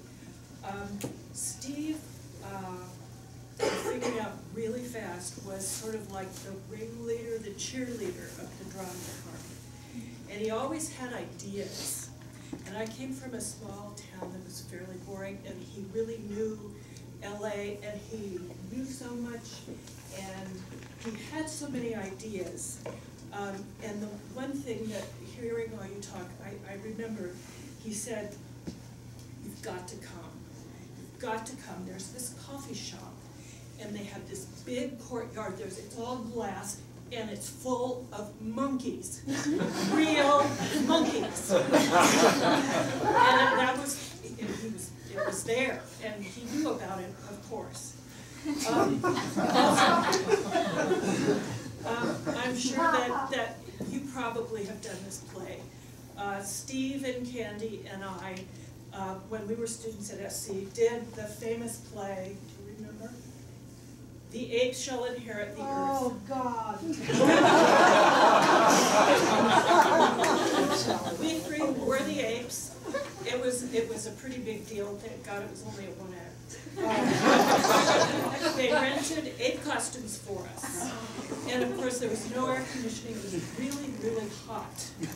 And the 8 heads had, at one time, had foam rubber on the top to help you out. Well, it was all old. And it was old and kind of falling apart. And so we're hopping around being apes, turning on, discovering things. And it was really hot. And so we're all sweating. And I don't think we had any clothes on underneath because it was so hot. And so the foam rubber's coming down and it's sticking to all of us. Yeah, that's a theater story. And the other one is special to me. For my MA at USC, I did a one-woman show, and Steve was my accompanist because, of course, he was a piano player like that. Oh. And there was one of the dramatic readings I did. There was a scary kind of part. And so we're working together, and he's a great accompanist, and he said, gotta remember, he said, I don't know, and he coined this term, and he said, I'm writing in, and I've still got the music, it's written there, well, this is a menace. So that's my private musical term, it's menacing. But to Steve, it had to be Italian, so it's menace.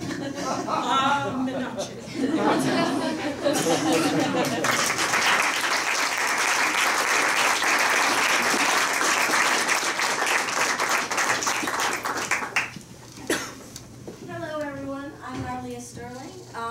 I went here for a year and a half. Came from DC and was bright-eyed. Had to come to LA and learn about acting. Knew Steve for that year and a half. Got pregnant during the summer.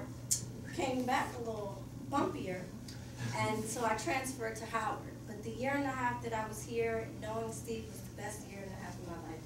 As a theater kid, a little black girl, learning the difference in directors, the difference in writers, the difference in style, giving me the gumption to write myself. As everybody can attest here, Steve was amazing. And he was very concerned, very caring. We did a play here called Golden Szechuan, right? And I'm the only black girl. I have to come up with this big story about how this black girl ends up in China. Right? So, did that. Talked to Steve about it afterward. He decides to put a class together for black actors. Basically, we recruited some talent, and I mean, it was a mixture of the class, but because of the lack of diversity that Verne has sometimes, he did that for me, and for the people that were in the department that felt some type of way. Because of that, we wrote a show. We had a nice ensemble show. We got our leads and our different cast and crew, and we had to do our own set with our 4 boxes, mind you. You had to make the set work. But that was the greatest time in my life. I was able to stand. I was able to speak in my own voice. I was able to emote, even just through his conscious acting classes, through all of those things. I'm just very grateful for the opportunity I got to learn from Steve Kent. He wrote me a great recommendation and a transfer to Howard. But I learned about his passing through Facebook, which was very unfortunate. And by the grace of God, honestly, I was working out here. I live in LA, working out in Pomona. Decided to stop by my old school, see what was going on. And literally, the lady's like, "Are you here for the memorial?" So I walked in, and you guys have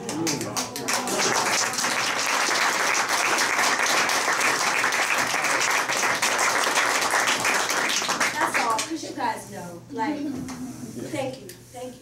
Thank you.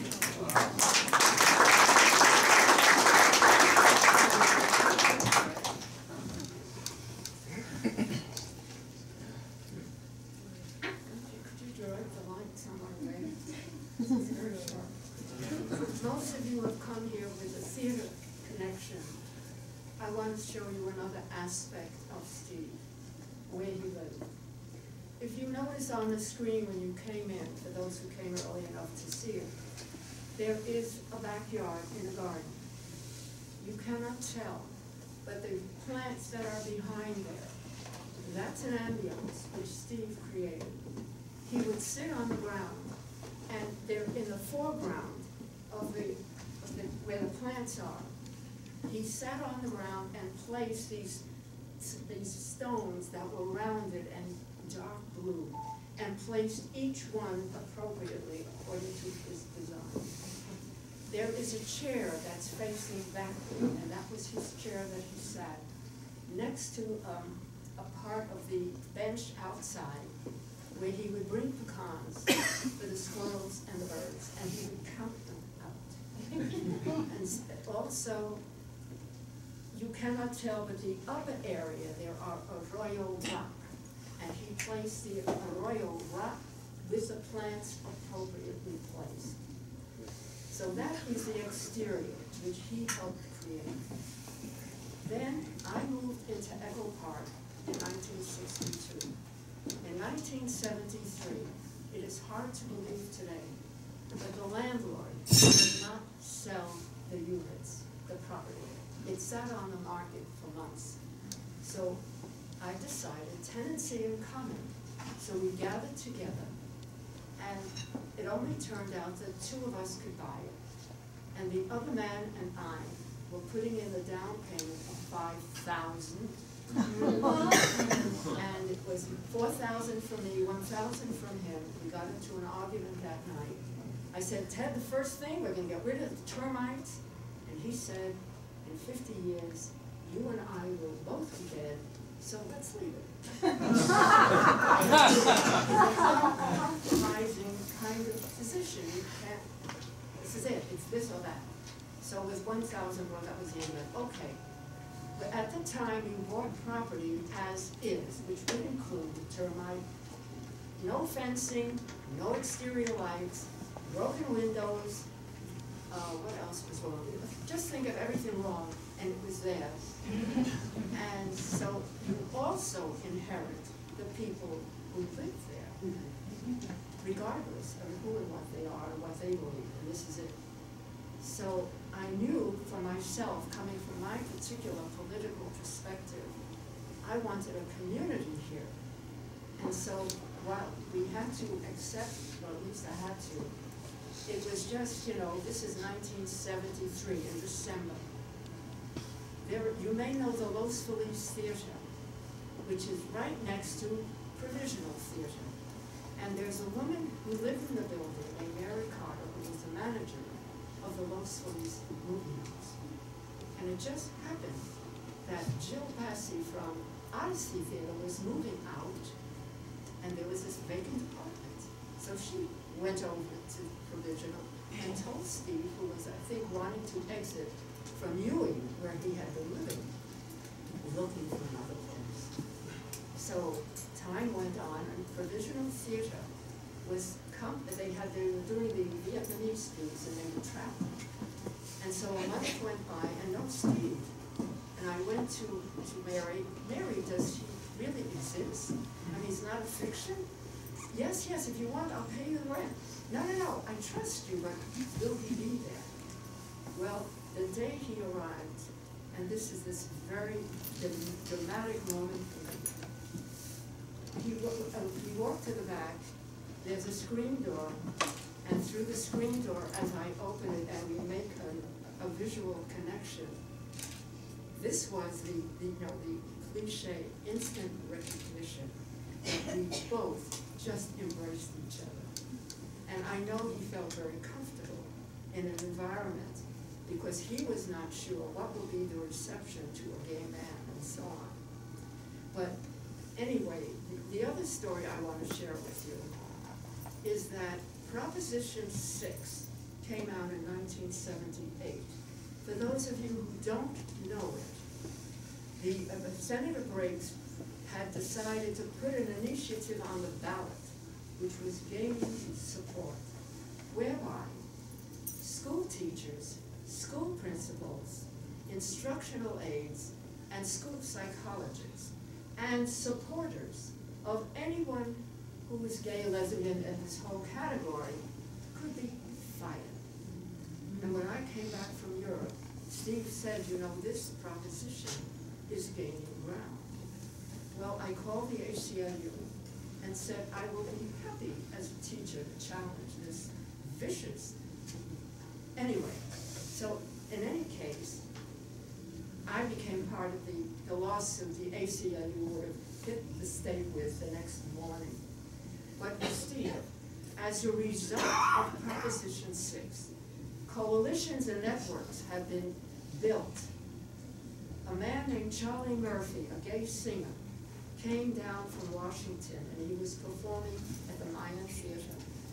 And that evening, it was on a Sunday, he said everyone who's interested in challenging the moral majority was going to have a fundraising dinner at the convention center. A gay man was in charge of the kitchen, and the gay waiters were serving the population who would be there. And so David didn't want to do the dinner. So we decided that we would help David and have a demonstration in front of this convention center. So Mary McGreevy had been hired by the ACLU, the first gay lesbian attorney focusing on AIDS, women, and lesbian issues. So she printed out thousands of flyers. That night, when we came back from the Mayan Theater, people gathered the next day at Steve's house because it was announced. Everyone interested in doing this needed, 1028 Laguna Avenue. There was quite a crowd, and we're hitting the phones, we're hitting the network. So when the day came, which was 4 days later, and I remember calling people for the American People or some progressive organization to get support. Which one? The American Way? That one. They wouldn't help. I mean, such is their American way. So that was important. You learned who your friends were very quickly. So the way it worked out, Charlie Murphy and I had called in before this event would happen because we were curious. What do they do to get this money? Because they raised thousands of dollars. So anyway, so we are outside. Harry Hay came with a maypole, with the streamers coming down. Celebration Theater was doing a performance piece which incorporated names of famous gay and lesbian people through history, which they just rattled out. Steve choreographed the entire event of 1 hour of powerful impact because we would talk to people as they were coming in. And it was quite a drama, and I wanted you to know that Steve had done that. And you would never know unless you had been there and knew this history. Then Charlie Murphy and I went into the restaurant, and we see all these gay waiters and so on. And so what stunned us, there are tables of 10 each. They don't talk among themselves, and they believe together. Charlie Murphy and I are leading conversation. So I asked one of them, I understand you have a different kind of Bible. What makes your Bible different from, St. James or whatever? Just to get a conversation, something moving. But they were very somber. But I learned, here's what they do. For a plaque and $25,000, you get your name on a plaque on the school that belongs, what is it, Liberty something, whatever it is. But that's expensive. But for $10,000, it goes down and down and down. But the point is, the dollars kept rolling in. So it was very instructive. And the very last thing to share with you, and I brought it, and it's too small to see, and I could leave it here. But nobody take it, I want to take it home. The Gay Girls Writing Club had a costume contest. How many of you know that? How many of you know the Gay Girls Writing Club? No. That's another generation. And, anyway, Steve's partner at the time was a man named Carlos Lavagnaga, a Cuban, very volatile. And he designed the costumes, this is in Steve's apartment, by the way, and the camera is infrared film, So the colors are wrong, but they're very dramatic. Okay, Carlos had designed the concept of the two Josephines. Josephine, Napoleon's Josephine, and I won't tell you the other one yet. So you'll see there's a headband, and he has a huge fan that just goes like this. So if you know the coronation scene of Napoleon, she's got it, the Josephine. So here is this. These are 2 pages, 2 gay men, by the way, who then remove the garment, which has a very long train, and underneath it are bananas. And he takes that pole and puts it up here. And who is that? Josephine Baker. Exactly. And he throws bananas. And it was quite a moment. There was one other detail with this. Oh, so Steve is Pierrot, and I am Pierrette. So I'll leave it there so you can see it.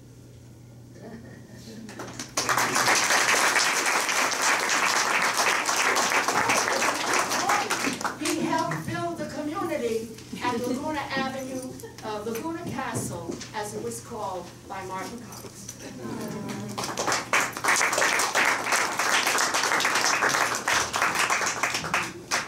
Hello, my name is Tom Moose. I was a student here, graduated in 2000. The facet that I want to touch on real quick is that touching Steve's world was always kind of intimidating. Like a lot of the people in this room, I've heard your names, you know, so many times, from Dina Metzger to, you know, Joe Chapin to Michelle George to John Willett. I want to share a quick personal thing, and then if you indulge me, like I'll play a few notes. This is the room where I met my wife. She came because Steve taught a workshop helping Urban Bush Women, which is an African-American female dance company from New York, incorporate text into their work. He was the one they asked for help, and they were teaching a workshop in Florida, which my future wife attended, and was really in love with Steve's work, and said, Steve, like, this is amazing, where else can I find this? Well, I'm going to go teach at this place in California. You always walk on the common and sit in. So Sarah decided to take the Greyhound with a duffel bag from New York and come here, and then she didn't leave for 2 years because she met this handsome fella.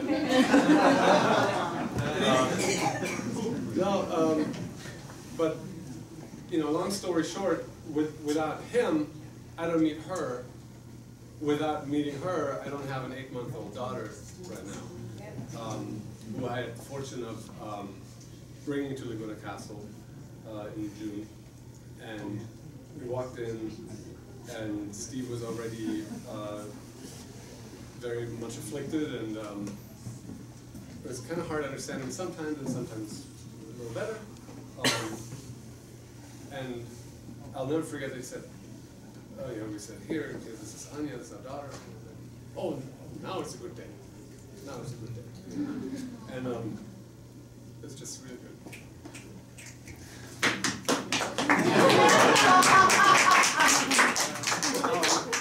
The one other thing I want to say is, because it's so intimidating in a lot of ways, like, I just heard, like, you know, Noah Pruitt's story, who had just, like, you know, discovered a few years ago, it has this amazing place in Joshua Tree, and I was like, oh my God, this is my favorite artist. Now I know, like, Steve hired him to design his, all the people he knew, right? But I think the aspect of him that maybe that gets lost there sometimes is that because he's so good at creating community, he's also a real ally to the misfits and the people that don't fit in. And maybe we are the community of misfits, you know, of people that kind of the freaks and the people that don't quite, you know, walk the whatever that is, plank. So for me, coming from Germany and being an exchange student and being kind of like a fish out of water, and seeing other people walking into the room and being like fish out of water. You know, like I think that we all had things that we brought into the room that we didn't really feel like we belonged, and I think he met you where you were and helped you fall in love with yourself. You know, helped you discover what it is about yourself that is so valuable that you should open up your mouth and share it with other people. So I'm really grateful that I had the chance to get that from him. I also want to say that he was a very good friend of Jane, who passed before him, and I'm saddened that I played it, you know, her memorial, and now I have to play here, but not don't have to, you know, nobody makes me, but I also, I'm just so grateful that I met both of them, and I'm so grateful to David as well. It's definitely an extended family. So if you can talk for a second.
Ashes are underneath, and in front there is a ceramic head, and we never, it looked like Steve.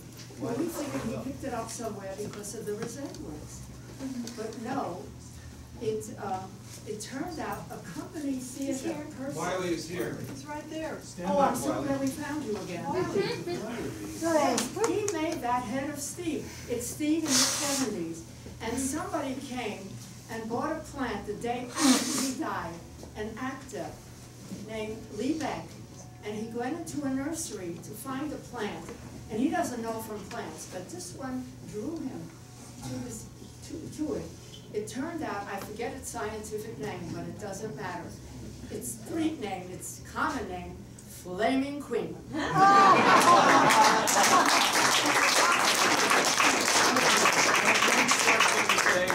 I'm going to out Steve. This is before Steve was gay, and as Harvey Purr said, he knows it. Knew each other when they were still in the closet. That's correct. But at any rate, this is before Steve. I am the only, many of you don't know that Steve was a jailbird. I went to jail with Steve Kent. Yes. We were driving home, I believe, from the theater, from the company theater, and I think I had picked him up. He had come back from somewhere. I picked him up. We both lived in Echo Park, and we were driving back. The theater was on Robertson Boulevard, and we were coming back. And I don't know if I'd been to jail before that or not, but at any rate, I have a history of being arrested. But we were driving, and I believe it was at Western and Olympic, and I saw the Berry lights go on, and I said, Steve, were being stopped. And he went into a panic. Now, you have to know, Steve did not do drugs, but he carried with him a doc kit full of drugs because he's an epileptic. I don't know if anybody knows it. But at any rate, he was an epileptic. And at the point where we're being pulled over, he said, "Oh my God, somebody gave me a couple of joints wherever he had been, and they were wrapped in tinfoil," which is the most obvious thing that anyone could do. And Steve, in his insanity, just as we were coming to a stop, threw it out the window. And I said, "Oh my God, what did you do?" Oh my God. And the police, of course, found that tinfoil, which is not mine. They found it. We were arrested. We went to the glass house, which, if anyone has any experience, knows it's a horrible place to go. And I know that this man I'm with is an epileptic. And also, not the type that they would take kindly to in jail. So I was 120 pounds, very young at the time, and we went to jail, and the entire time we went through the strip search, the show your ass thing, and the whole time I'm saying, "Oh God, Steve, don't say anything. I don't want them to know." And I was there when they went through, they take all your stuff away, and you have to sign a paper for it, but they were going through his wallet, and inside the wallet was Porky Pig dressed as a policeman. Oh. And I said, "Oh, that's amazing."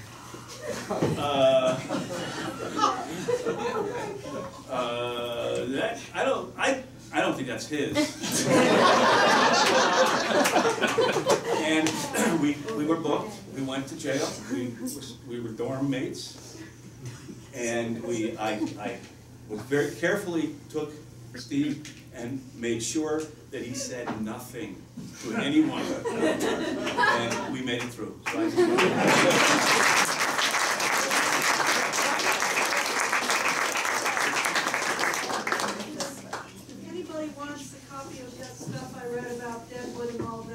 in this packet. There you go. Thanks. Peace, love. Thank you. So now we're going to have Wayne Keller come up and sing Cities of Gold.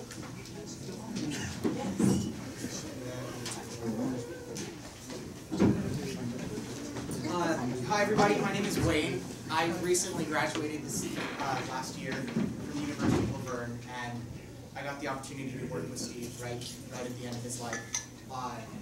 It was a great honor, he was a great guy, and this song that I'm about to sing, many of you might know.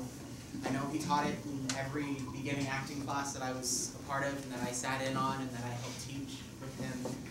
So feel free to join in if you know it. Thank you. Tell me, where do you come from? Tell me, where do you go? To the mountains around you, or to the cities of gold? Cities of gold, cities of gold, oh so hungry and so cold, you can lose your very soul, living in those cities of gold. Now the people, they said to Pharaoh, you better let our children go, 'cause we're tired of spending our lives, so you can build those cities of gold. Cities of gold, cities of gold, oh so hungry and so cold, you can lose your very soul, living in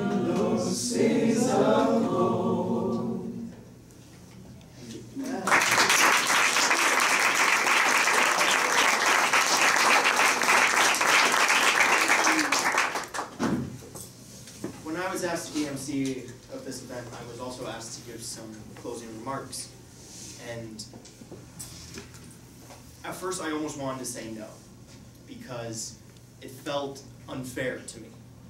I only got to know Steve the last 2 years of his life. And there are people here who've known him half a century. So why should I, a 20-year-old who only knew him for 2 years, get to be the one with the last word? But I talked with my family, and I talked with people who work here and people who go here, and the thing is, Steve touched all of our lives. He could make us be better people than we ever believed we could be, even in 2 years.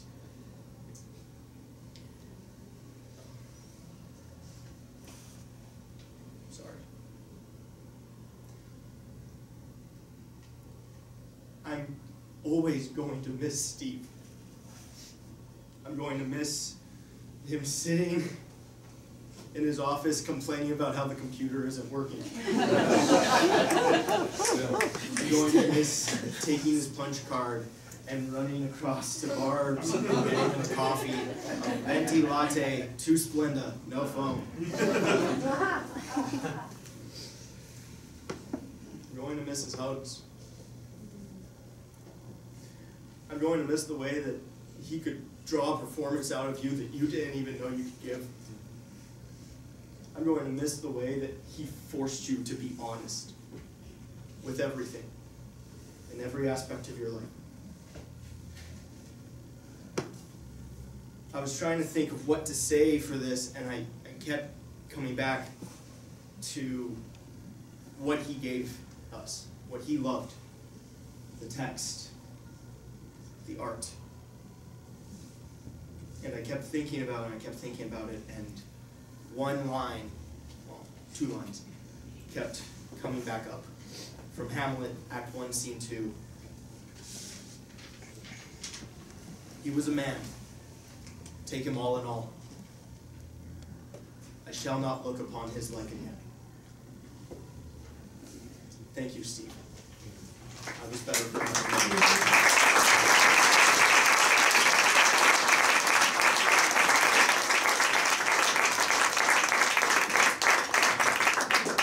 Sorry, that's so much up. So that brings an end to our ceremonies. So I'm sure if people want to know about him and talk to each other and share experiences, we'll have it. Be safe, everyone.